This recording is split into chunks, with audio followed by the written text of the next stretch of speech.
মৰমৰ ছাত্ৰ ছাত্ৰীসকল 2026 বৰ্ষত হ'বলগীয়া মেট্ৰিক পৰীক্ষাৰ ইংৰাজী নাইবা বেলেগ ভাষা ছাবজেক্টৰ প্ৰশ্ন কাকত বহুত টান হ'ব।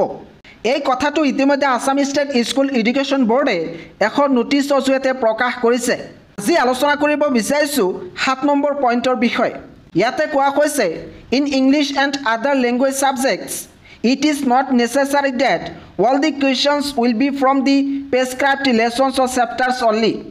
অৰ্থাৎ ইয়াতে কোৱা হৈছে যে তোমালোকৰ যি ইংৰাজী নাইবা বেলেগ ভাষা ছাবজেক্ট যেনেকৈ অসমীয়া বেঙ্গালী নাইবা MIL ইয়াতে কেৱল মাত্ৰ কিতাপৰ লেছনছ নাইবা চেপ্টাৰৰ পৰা প্ৰশ্ন নাহে।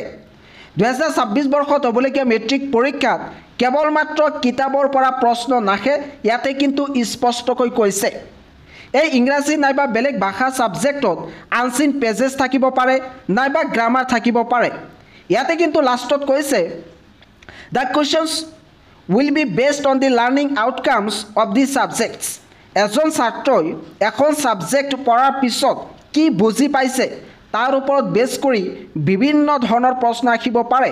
কেৱল মাত্ৰ যে কিতাপৰ পৰা প্ৰশ্ন আহিব তেনেকুৱা নহয়। এটা চেপ্টাৰ পঢ়াৰ পিছত এজন ছাত্ৰই কি বুজি পাইছে তাৰ সাৰাংশটো কেনেকুৱা ধৰণৰ তাৰ ওপৰত বেছ কৰি আনলিমিটেড প্ৰশ্ন আহিব পাৰে। গতিকে 2026 বৰ্ষত হ'বলগীয়া মেট্ৰিক পৰীক্ষাটো অলপ টান হ'ব পাৰে।